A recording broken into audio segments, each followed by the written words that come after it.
Hi guys! Welcome back sa aking YouTube channel. I'm Leji Padulina. Kumusta kayo guys? Kumusta ang araw nyo? Sana ay nasa maayos kayong kalagayan. At sa bidyong ito ay meron tayong question and answer. Dahil sa mga mahal nating subscriber at viewers. At sa mga nagtatanong syempre sa atin. Ito yung ating mga kasagutan. So yun, bago magsimula ang ating vlog, ay nais ko munang i-shout out ang mga lalabas sa screen. Shout out kay Kenneth Vallejo. Ayan. At kay Raymond Guillermo. Ayan. Shout out po sa inyo. At sa mga gusto din na magpa-shout out, ay mag-comment po kayo sa baba at isha-shout out natin yan sa next video. Ayan. At syempre, kung hindi ka pa nakasubscribe sa aking YouTube channel, ay maaari bang isubscribe mo ako para lagi kang updated sa ating mga ilalabas na video. Kasi nagtuturo po ako ng pag-a-apply about sa pagiging service crew. Mayroon tayong mga old videos dyan na pwede nyo pong panoorin kung kayo po ay interesado sa ganitong video. Pwede po kayong mag-apply sa Jollibee, Mang Inasal, or kahit sa ang fast food chain. Kasi pare-pares lang po yung mga standard na ating mga sinusunod pagdating sa fast food industry. So yun, wag natin ito patagalin guys. At magsimula na tayo. Unahin natin yung katanungan ni J. Lord. Ang sabi niya, "Hi sir, tanong ko lang po sana kung ano ang ginagawa sa backup pantry. Na-assign po kasi ako doon. Gusto ko lang po mag-advantage knowledge about diyan. Pa-shout out na din po." Ayan. So nagtatanong si sir kung ano ba ang ginagawa sa backup pantry. Mahirap ba ang backup pantry? Kung ang backup pantry lamang yung tatrabahuhin or doon ka lang talaga nakatoka, kumbaga yun yung pinakang task mo, hindi naman siya sobrang hassle. Depende lang kung pick R at masyadong maraming kumakain sa inyong store, no? At doon ka lang nakapokus. Pero kung paiba-iba yung ginagawa mo, katulad ng nagbabackup ka na, nagpa-fryman ka pa, nagbibigay ka pa ng order, ikaw pa yung gumagawa ng order, mahirap talaga yon. Pero dito tayo mag-focus sa tanong mo. Saan tanong mo kung ano ba ang ginagawa ng backup pantry? So ito yon. Ikaw yung nagbabackup ng spag noodles, ikaw yung magluluto niyan. Then ikaw yung magluluto ng spag sauce, palabok bihon, at palabok sauce. Ayan.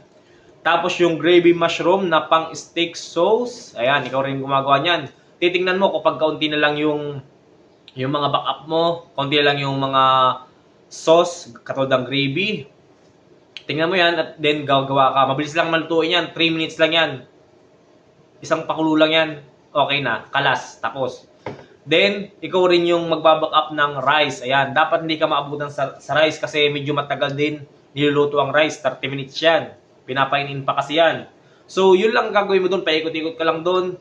Lagi mo check yung mga items kung nauubos na ba. Yan, ikaw yung magbabackup niyan. Then, yun lang naman. Doon lang iikot yung ano mo, yung trabaho mo.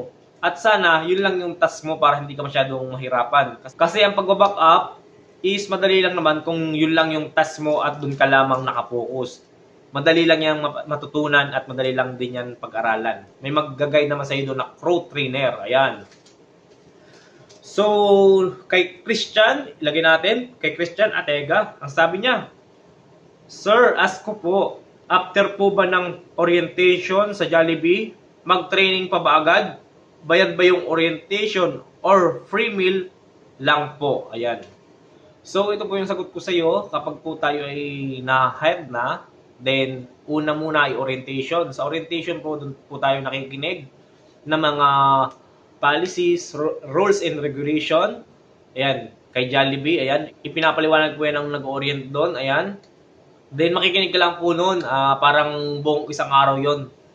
Buong isang araw kayong ino-orient. Pinapaliwanag po doon yung mga policies at rules and regulation ni Jollibee. Ayan, kung ano yung mga dapat gawin doon, ano yung dapat iwasan. So yon. Then kapag second day naman noon, merong tinatawag na PHA, yan, pre-hire assessment, ayan. Kayo po naman ay hindi pa bayad nun. Kasi yung sa experience ko kasi, iwan ko lang kung sa experience mo, kung ano ba yung sa iyo. Kasi yung sa experience ko is, 2 days akong PHA, And hindi po yun bayad. Premium lang po yun. 6 hours po ang duty ko noon nung nag-PHA ako. So, after ng 2 days PHA, yung pan 3 days, doon na nag-uumpisa yung bayad. Ayan. Tsaka ang kagandahan naman syempre dito sa Jollibee is free uniform at free meal. Kahit na kayo ay bayad na yung araw, is free meal pa rin kayo. Ayan, yan yung sagot ko sa'yo. Then, next question kay Axel Arcan Buenavista. Ayan. Sabi niya, Kuya, magtatanong lang po, may posibilidad po ba na ma-hire ang isang tulad ko na grade 10 completer lang pero madami na akong work experience? Kasi simula grade 6, nag-work na ako para mag-aral hanggang ngayon po. Balak ko po sana ulit mag-aral habang nagwo-work. Apply po sana ako sa Jollibee. Sabi po kasi nila na hire daw ng working student. So nakaka-proud yung ganyang mga kabataan, no, na nagwo-work sila habang nag-aaral. Itinataguyod yung kanilang sarili para makapagtapos ng pag-aaral. Kasi yung ibang mga kabataan ngayon, mga tamad na, umaasa sa magulang, puro cellphone lang. Pero yung katulad ni Sir Axel, napakasipag nitong batang to. At sana matulungan natin, no? So, yan, itry mo lang na mag-apply kung mayroon kang diploma at gusto mong mag-aral pa, mag-take ng college, no?